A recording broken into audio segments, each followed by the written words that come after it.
All right, here we go. All right, today I'd like to welcome to the podcast and Anna Seiler. I think I got that right. Did I screw that up already? Nope, I'm a Seiler. You got it. Who is representing an organization called Venture Out Project. Rather than me give you all the details and background on that, I'll let Anna do that. Anna, welcome to Papa Bear Hikes. Thanks so much for having me. I'm super excited to chat with you. Anna, let's start off by you tell us a little about you before we get into Venture Project. Sure, yeah. So I um did not grow up outdoorsy at all, which I think catches some people by surprise, given the fact that I do what I do now. I did not grow up very outdoorsy. I grew up in southern Maine, where there was plenty of access to green space, but for one reason or another, I didn't spend much time outdoors. I'm an only child. I was raised as a woman. There's a lot of connotations to that around safety, being alone when you're outdoors, especially as a child. So I saw nature, natural spaces outside as potentially dangerous for myself. So I stayed indoors and I read a lot and I learned a lot that way. But I was certainly not a child that was rolling around in the mud very much. And because of that, I never really developed language or education around safety outside or all of the ways that there are to exist outdoors and with nature and the benefits around connecting with nature. I just didn't know any of that growing up. It wasn't actually until I was a senior in college, which was right before I was a senior in college, and I decided that I needed to get out. I needed to do something that was not sit in front of a computer screen, as senior years typically go. It's very hectic and busy and stressful. And around that time that I started to get outside is also when the pandemic hit. I was not a senior that long ago, but I just kind of realized I need to get out of indoors. I need to get away from a screen where all of my Zoom classes were suddenly happening. Um, I love my family dearly, and staying cooped up with each other was not it for many people was not the best situation. So I got outside and I just launched myself full throttle into outdoor recreation in a way that looking back, I now see as potentially dangerous. I was going on 10-mile hikes in tennis sneakers with an orange and like one plastic water bottle full of water. Like I was not taking into consideration things that I now view as really important to not only our safety in the outdoors, but also our comfort and the ability that we have to enjoy the time we spend outside. So when I just kind of launched myself into the natural landscape and recreating outdoors, it was through a desperation that I had, that had accumulated over my at that time 21 years of life of not really spending much time outside. Um, I got into farming. That was my way of saying I need to be outside more because backpacking, canoe camping, hiking, all of that really, I mean, that seemed way too far out of reach for me and my level of knowledge around safety and accessibility to the outdoors. So I started farming. Farming was my method of reconnecting with the land and with nature and my own body. And I met a lot of queer people that way. The place that I live, a lot of queer people get into farming because I think there is a desire to be connected with nature when you're uncomfortable in your body for one reason or another, whether that's related to your gender or your sexual identity. So I met a lot of really beautiful people that way, and that's actually how I found the Venture Out Project um, through a series of networking connections, both on social media and outside of social media. I was able to get connected with TVOP, which is our acronym TVOP for the Venture Out Project. And I didn't even realize that I had moved to the town that TVOP was in. Wow. I had heard about the Venture Out Project when I was in Boston in school. And I moved to Northampton to farm and then realized the office is right there. It was a huge coincidence and one that I'm really grateful for. But since, joining TVOP, they've really taken me under their wing and sent me out on a lot of trips, got me all the right equipment that I need to do so comfortably. I'm an interning instructor right now, so I support a lot of our instructors in getting our participants out into the wilderness. And I like to consider myself kind of our living mission statement because our whole goal is to reduce barriers for LGBTQ people to be in nature outside comfortably. Um, and that's exactly what they did for me. And I'm really grateful for that. You got bit by that outdoor bug a little bit later in life, Yeah. but Yeah. Yeah. yeah, I've talked about this. I write about it in my book. Spending time in the outdoors, for me, especially when it comes to hiking by myself, multi-day trips, it could be very liberating. It could be, you Mhm. could learn more about yourself. And it sounds like you went through a little bit of that when you moved to Western Massachusetts and started farming. Yeah. Yeah. I mean, that there is something about being in a place that can't talk back to you in your language, that is unlike anything else, right? I think being able to immerse yourself in nature in a way that it's just you and the living things around you that can't talk to you in the same way that a friend could, a human relative could. That makes us so much better able to connect with ourselves, with our bodies, with what's going on inside of us, and the things that are greater than us, the systems, the ecosystems that are greater than us, that include us.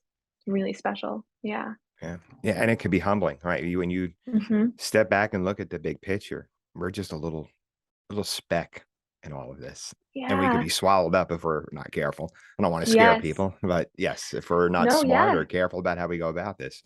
Yeah, I think we do get swallowed up a little bit by our society and our culture that values, you know, hustle life or boss life, where we're rewarded for working extra hours or, going the extra mile on the screen for your job, and we're not really rewarded for saying, okay, during my lunch break, which I'm allowed to have, I'm going to go for a walk outside.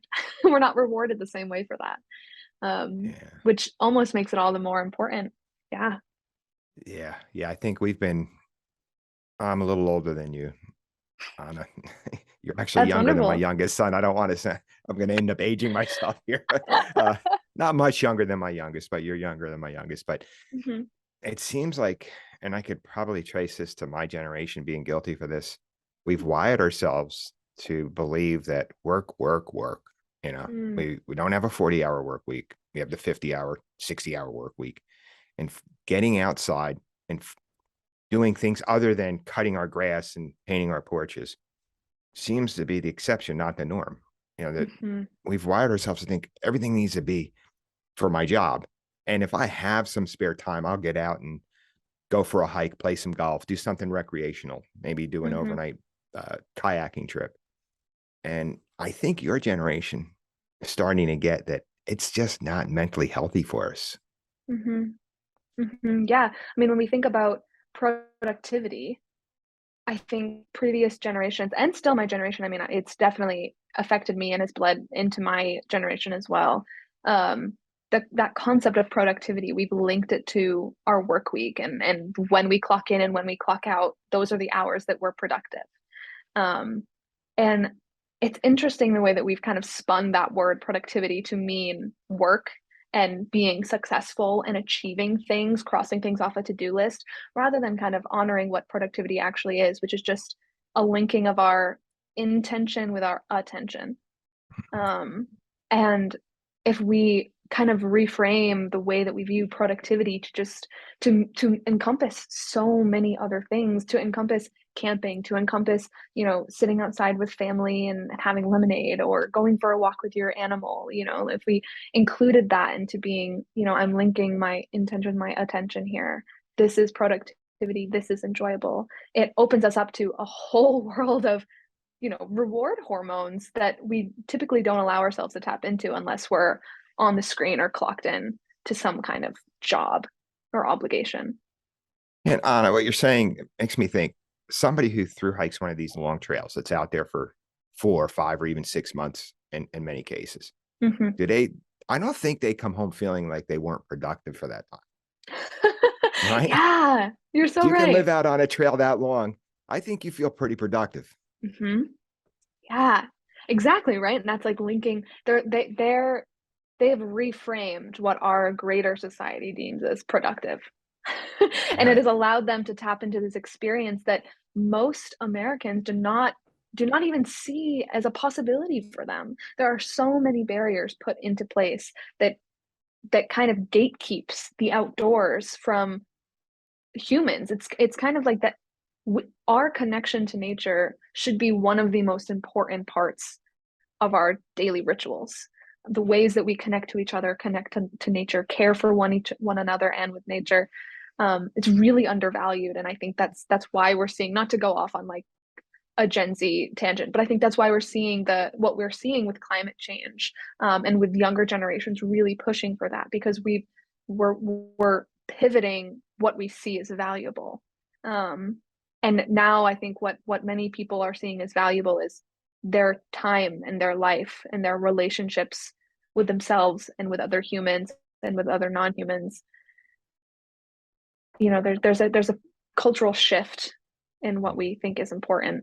Um, and I think the Venture Out Project is answering a lot of that unspoken need. We see it whenever we go to a new state, whenever we lead a hike in a new area, and we meet 15 new queer people who are like, I needed this my entire life. It's clearly a need that's always been there, but we're just now starting to answer it. Yeah, I've interviewed people that have represented a number of different communities that feel marginalized or shut out from a Mhm. lot of things. And whether these barriers are real or perceived, they're they need to be addressed. And organizations like the Venture Out Project are stepping up and doing that. Could you tell us a little bit about the Venture Out Project? Yeah, I'd be happy to. The Venture Out Project was founded in 2015, by Perry Cohen. Um, he had spent much of his adult life in the corporate world, um, very, very much in the corporate world. And I think he reached a point in his life where he was going through a gender identity transition and was seeking community and wanted that community to be in the outdoors. And so he started looking for groups that he could join to go trail running with, that centered his LGBTQ plus identity, um, first and foremost. And he looked and looked and looked and couldn't find anything. So he decided to start it. That's how we were born, um, just from one of our own community's members' needs not being met. And I think that's kind of what we've grounded ourselves in, is identifying, okay, what are the needs? Where are the barriers that are creating these needs? And how can we go about addressing those, reducing them, and empowering queer and trans people to step into a world of a world of ways to use their bodies that they might not have ever thought possible. So, you know, our mission, our values, it all revolves around identifying and acknowledging the ways and the fact that the outdoors has been kind of advertised to us as a slightly dangerous place, or something that could pose a risk. It's a risky business getting involved in nature, when in reality it's only risky because there are generations and generations and generations of knowledge loss, of ancestral knowledge loss, of, you know, my grandparents feeling like they needed to stay inside, and that outdoors was dirty work, and then deciding that any kind of outdoor obligation, outdoor work was beneath them. There's generational knowledge loss there, and we're bringing that back to people of all ages. We serve all communities. All the LGBTQ umbrella is very wide, and it's very intersectional. So there are a lot of niches within our own topic, to meet the needs of, and they all have very different needs, right? So we work with Jenny Brusso and Unlikely Hikers to lead queer plus size backpacking trips. We work with Holiday River Rafting Company to lead trips out west where we normally can't reach. Yeah, identity specific trips, youth trips, family events. Those are all methods that we use to reduce those barriers and connect queer and trans people with themselves and with their greater community. And when I read about Venture Out Project, uh, I came across it, I believe, on Twitter. I read this and I thought, boy, this is just so important we had talked about, you had brought up, we've got climate change and all these other things to get more people outside to connect with nature. Now, I used the phrase real or perceived barriers. Well, perceived, if I'm perceiving something, it's real to me. Okay. And that's the way I've always, when I hear that word, well, it's just perception, it's just perceived. Well, if I'm seeing it that way, it's real to me. And, what excites me about organizations like the Venture Out Project is there's a little bit of hand holding to get people out there that, like yourself, you were raised thinking outdoors is dangerous. Well, it could be, but if you're prepared for it, if you get together, and it always starts with the people you feel comfortable with, whether it's a partner or a spouse or just a friend or an organization, that's going to help get people out there. Yeah. I mean, we don't look at 10-year-olds and wonder, like, why can't you do mathematics by yourself? Right. We send kids to school because there is a learning curve that exists there. You don't just like hit the age of 15 and suddenly download all the information you need to live a happy and healthy life. There is handholding that is involved in every aspect of growing up. And growing up never really ends. That's something that is really exciting about our trips, is that because we reach a wide variety of age diversity, we serve populations from age 13 to 65 plus. Our most common demographic lands between 25 and 45. So on our trips, we're often reaching intergenerational communities, and to see them come together and, talk about how different the queer idols are between, the 70s and the current day. It's so exciting. And also, like, I realize when I'm in those positions just how necessary these spaces are, because that is information that would have been lost if those communities had not been connected. Right. Really Great interesting. Point. Yes. Yeah. You think about it, and so much history's probably been lost over not just decades, maybe world history, because we've marginalized groups of people and we've lost very important history. Yeah. And I mean, like, consider who's doing the storytelling, right? If it's this identity, it's the same type of person who is allowed to tell those stories century after century. It washes away the real complexity of things that have occurred. And with the Venture Out Project,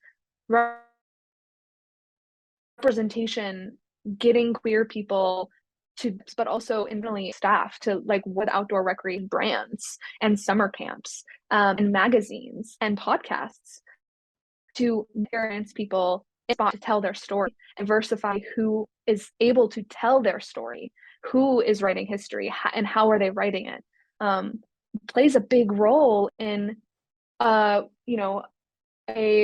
queer youth in rural Texas believing this is something they can do versus something that is nowhere within their ability. Seeing Perry Cohen on a magazine cover or something. I don't think Perry's been on a magazine cover, but seeing Perry in a blog being written about online as a trans person that backpacks and through hikes, or not, excuse me, not through hikes, who backpacks and trail runs, and leads this organization, can and will inevitably reach communities that need that level of representation to feel like it's even possible. Yeah, and that's a good point. It's really scary. We're the first person to get outdoors. It's different. Yeah. Sorry, there was a lag. I know, that's okay. I grew up in the 70s and, graduated high school in the early 80s. And yeah, it was, if somebody was big into the outdoors, that's something I hate to say it, would kind of hide. And I mean, not that it's all gone away. I hate to use this word, but it still takes courage in a lot of cases to come out. It shouldn't. It's 2020. But the truth is, it does. And I just think it's great that, I think with every step, everybody that shows that courage to do that and create these organizations, it just helps the cause. It doesn't help to just sit back and hope that things aren't going to get better with hope. Mhm. Yeah. Yeah, it definitely takes action, right? And action requires a certain level of comfort, which means if somebody who's able to take action is somebody who feels supported enough to take action through one way or another, and Perry had access to the resources to make the Venture Out Project a real thing. And now we're serving hundreds of people, thousands of people over the last years, 5, 6 years, that we never would have been in touch with otherwise. So it's important that people recognize the privileges and the means of accessibility that they do have and tap into those to to kind of pave the way for other people who might not have the same um, advantages of accessibility that you have. Yeah, Yeah, and the way totally. this relates to backpacking any outdoors, I'll Mhm. just go back to an interview I conducted about 5 months ago with a woman who she's the most hiked woman in the world, or at least I don't know if that's been documented, but Mhm. that's why I had her on. And she was from Germany, and her description of hiking and backpacking all the time, she called it the most democratic experience, small d democratic experience a person can have. Because when Mm. we get into the outdoors, we're not doctors, lawyers, we're not students or retirees. We're all just the same out there. Mhm. And so, Mm. bringing more organizations that are helping to bring people. Some people have more confidence than other, but helping people say, all right, this could be and should be a safe place for us, and this is how we go out and enjoy it. Mhm.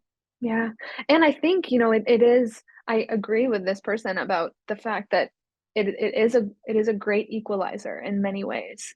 And I think it has the ability, this is a really magical thing, it has the ability to expose to us the ways in which we all have different needs around the outdoors. I mean, even just looking at the Venture Out Project staff, like we have through hikers on our team who are very ready to just jump into the wilderness at any point and like, you know, sleep in a sleeping bag under the stars and eat dehydrated food. They're it seems like they're built for that. And then we have other people who are like, I really love a bed and a flushing toilet.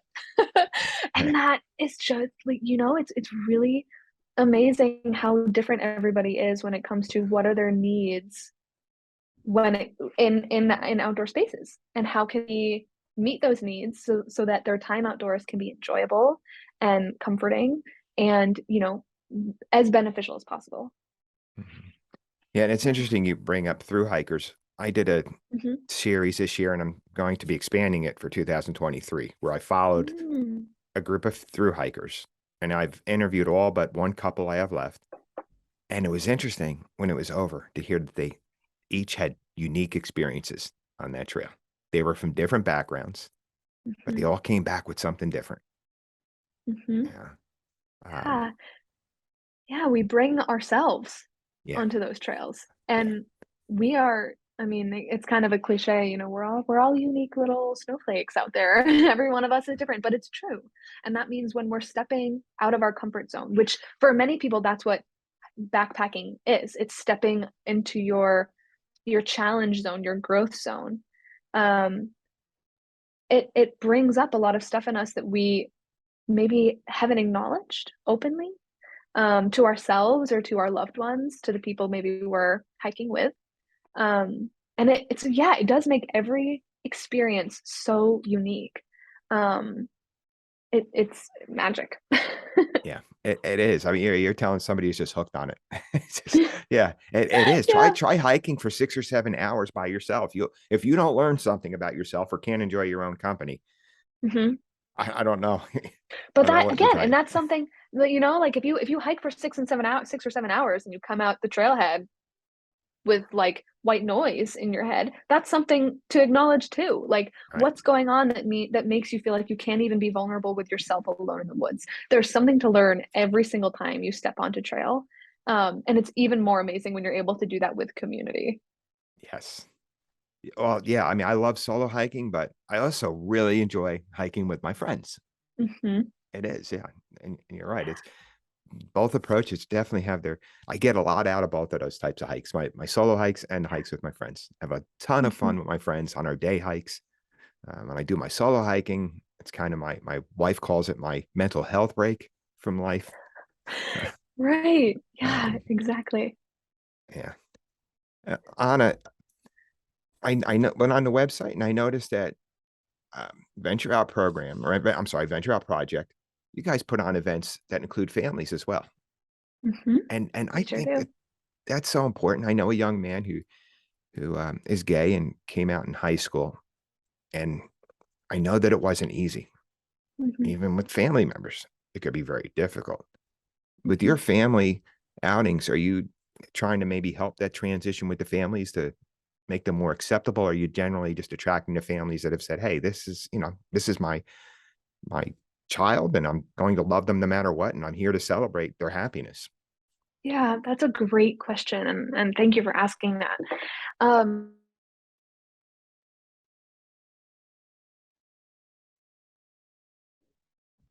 Ooh. Good mix of both. Mhm.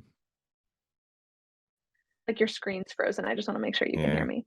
Oh, Yeah, there you I are. hear you now. Yeah. Okay. So our queer family day events and our queer family overnight, has traditionally is that a problem? I can wait No. until the grandfather clocks in, I'm so sorry. It's attracted both communities, right? So we don't say it means that the child identifies LGBTQ and the parents don't, or it doesn't mean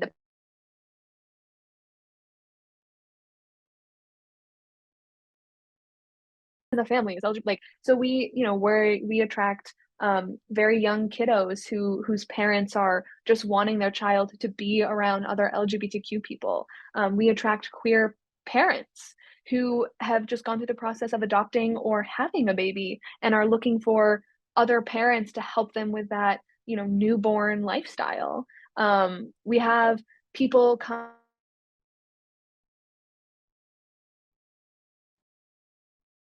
just from all walks of life. We also have to think about the regionality of that.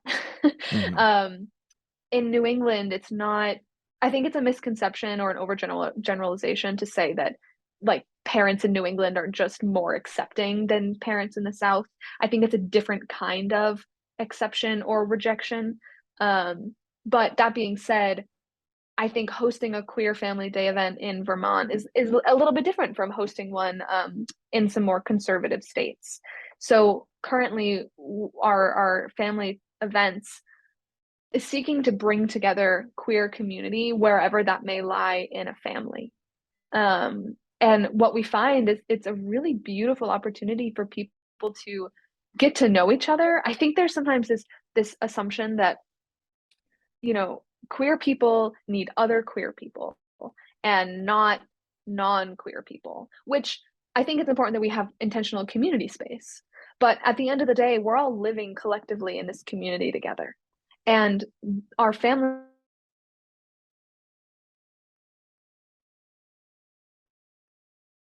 overnight events kind of foster and we're going to learn from each other and we're going to acknowledge the fact that there is a lot to learn and that every family operates a little bit differently and it provides opportunities for parents to do some networking and talk about my child's been going through xyz and I just don't know how to respond and other parents can chime in. It also gives the family members, which they're not all kids, they're not all under the age of 18.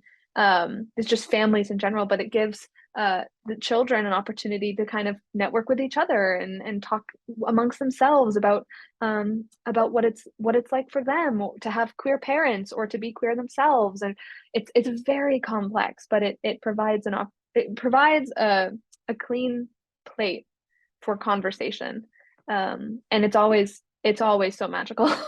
This Mhm. year we expanded it quite a bit, and we had over 60 people show up with us, which was so exciting. Yeah, it was amazing. Yeah, and I think the conversations between people who are from seeing it from different perspectives is just so important. Like, I'm a 57-year-old white man.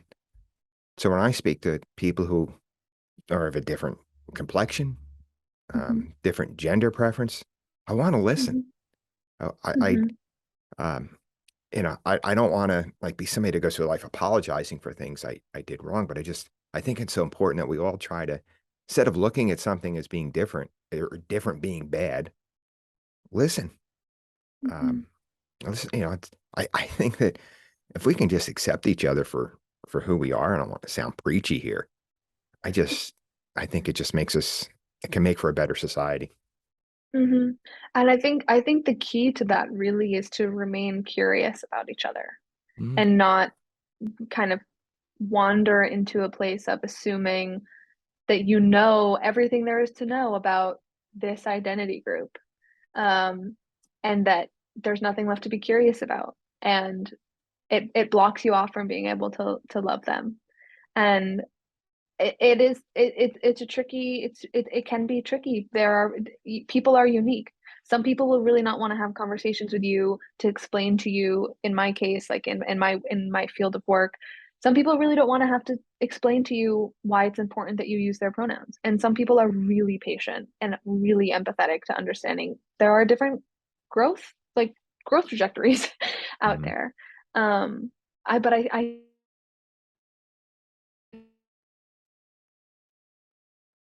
being able to genuinely accept her is to the ways in which we can all be different and need different things in order to show up as our best selves. Mm. Yeah, well put. Yep. What do you see as the biggest obstacle that um, Venture Out Project is facing these days? Mm, God, such an interesting question because I think I think a lot of it comes back to how is the rest of our American society responding to and celebrating LGBTQ people. And the reason that my brain went there is because one of our most continuous challenges we've been unable to overcome has been reaching LGBTQ youth, so a protected class, that are not out to their parents. Arguably, they're the people that need the most support. They're not out for a variety of reasons, I'm sure. But what that means is that we can't welcome them on a trip without their parents' signature, like the parent or guardian's approval, which would be outing them. So we've had a really hard time tapping that population, which needs the support desperately. It is healthcare. It is Mhm. like life protection to have that kind of community accessible for them.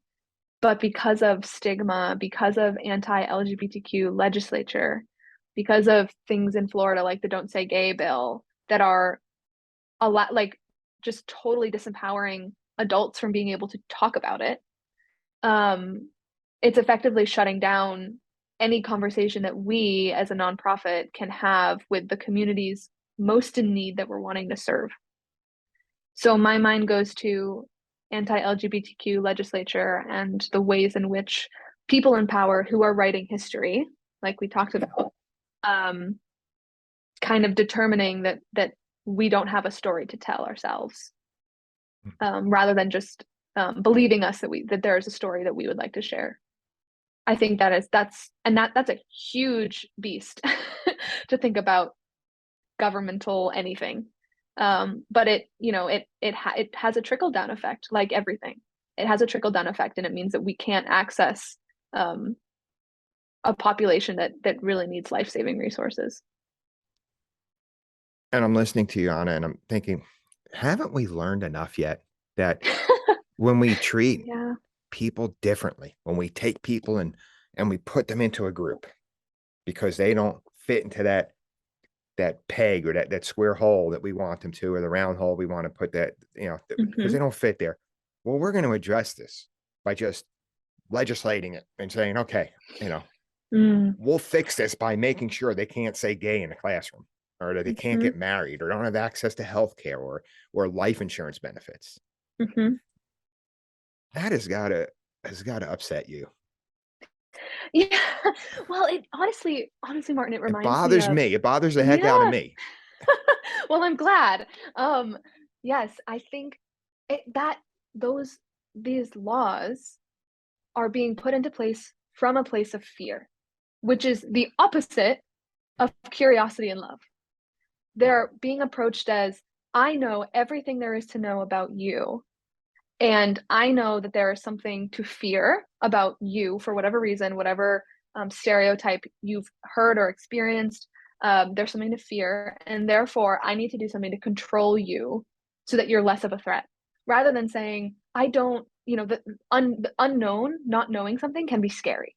And so if you decide to say, if you approach that from a you're scary perspective, there's going to be laws like this put into place. If you approach it from a I don't fully understand you and I want to get to know you better, it you go down a whole different trail of compassion and empathy and love and listening, which honestly reminds me of what we were talking about at the beginning of this conversation about my ability to get into the outdoors. I was scared and felt, all the things I had heard, all the things I'd seen on the news about what it meant to be a young woman outside alone. Heck no, I wasn't going outside. That was terrifying. I decided I know everything there is to know about nature and getting outside, and I don't want anything to do with it. What I needed was somebody to remind me, you're safe enough to be curious about the outdoors and to do some hand holding and take me outside and show me what the right pair of shoes to wear are or how many calories to bring for a certain length of hike. It opened the door of curiosity for me, which has blossomed into this like life-saving relationship I now have with the outdoors. But that never would have been a possibility if someone didn't encourage me to be curious. And I think that that's what we're seeing play out in the government right now is a real lack of curiosity that leads to fear of the unknown and control. Yeah. Yeah, feeding our curiosities, going out and seeking them, looking at the things that we're afraid of. Hmm. We gain knowledge. Yeah. And Hmm. they say there's strength in knowledge, there's power in knowledge. I believe it makes us better people when we gain knowledge. And I Hmm. agree with you. Because all you've got to do is look at the history of people of color and what has gone on in that community over hundreds of years, Hmm. the hurdles. And every time they got closer to getting over that hurdle, there were people there in government positions ready to throw something up again, like in front of them to stop them. And you're right, Anna. This is fear. This instead of Hmm. let's get answers, let's learn more. We're just going to have this knee jerk reaction. Yeah, you're 100% right. You know. Venture Out Project. Any upcoming events you'd like to talk about? Oh goodness. Well, when is this podcast going live? Because we have some stuff coming up in October, but I'll gloss over that if this is going to be a later date type thing. No, I could put this up on Monday or maybe even this Friday if you've got if Oh, you know I, yeah I have if somebody has something that's time sensitive. I can move it around heck because not yeah. all my episodes are time sensitive. Yeah, we can work Okay. around that. Yeah, well, oh my goodness. Well, we just last week launched, announced to the public our upcoming road trip, our third installment of our 50-state road trip. So our 50-state road trip is seeking to go to local queer communities in all 50 states and lead hikes to spread the word about the Venture Out Project, specifically about our volunteer program, which we've just relaunched. Applications are now open for that on our website. Um, Kind of spread the word about that and also build some excitement about the fact that queer people are in these communities and they should be getting together and going on hikes even if we're not there to lead them. So we've gone to the Midwest, we've gone to the Southeast. Now we're headed to the Southwest, which we're so excited about. That's going to include Colorado, Utah, Arizona, and New Mexico. We're hitting 4 national parks and a national monument. We're so excited to get out there, and we'll be flying out for hikes starting on October 15th through the 24th. Um, so if there are folks in the Southwest that are wanting to come on a hike with us, we would love to have you. Registration's open on our website. But moving forward, we've got our winter trips launching mid-November. Winter trips start in February. So that's skiing, Nordic skiing, downhill skiing, snowboarding, snowshoeing, bunch of different kinds of hikes, as well as writing retreat workshops at our base camp. So yeah, if we have any, snow lovers out there that are in or around the New England area and want to come out with us, we'd love to have you. That's great. Now, Venture Out Project, you're located in New England, but are you attracting people from all over the country at this point? Yes. The Great. demand we have for like West Coast events, PNW events is just like astronomical. We're constantly getting messages like, when are you coming to this place? Do you have people here? It's so sweet. And also I think we're also pining to get out to those areas. So this road trip kind of helps satisfy some of that, like, yes, we're coming to you, but we also want to stay with you. So volunteer with us, help us lead hikes in your area. Oh, that's Yeah, great. the demand is huge, and honestly, we've started getting some international folks internationally wanting to come on hikes with us. We have folks flying internationally to come to us to lead hikes, but they want hikes international as well. So the demand is huge. I don't know if Perry knew just how big the demand was going to be when he started T-Mop, but it's here at our doorstep now, so we're trying to serve it. Oh, that's great to hear. Yeah. How can people follow Venture Out projects? How can we want to donate money or volunteer or have a loved Yeah. one or a friend that we want to send your way? Yeah, so if you want to learn more about our day events, overnight events, workshops, we do educational workshops for businesses, organizations, things like that. You can find us on the web at www.ventureoutproject.com. You can also find us on Instagram and Facebook and now TikTok at the Venture Out Project. We're on all of those platforms. So yeah, we'd love to connect with you online as well. And we'll make sure we put links to the website and your social media in the description for the Yeah. podcast. And I would encourage anyone to check out their website and see what this good, this fine group of people are doing. And Thank you so much, Martin. yeah, who I believe really deserve all the support of all of us who enjoy the outdoors. Thank you so much. Anna, I want to thank you for coming on the podcast and sharing all this with us. I feel like I could have done 2 episodes because you're a very interesting young woman yourself. And I'm listening to you and say, wow, what a bright young person. We need more people like this. So thank you so much for Yeah, coming on and sharing.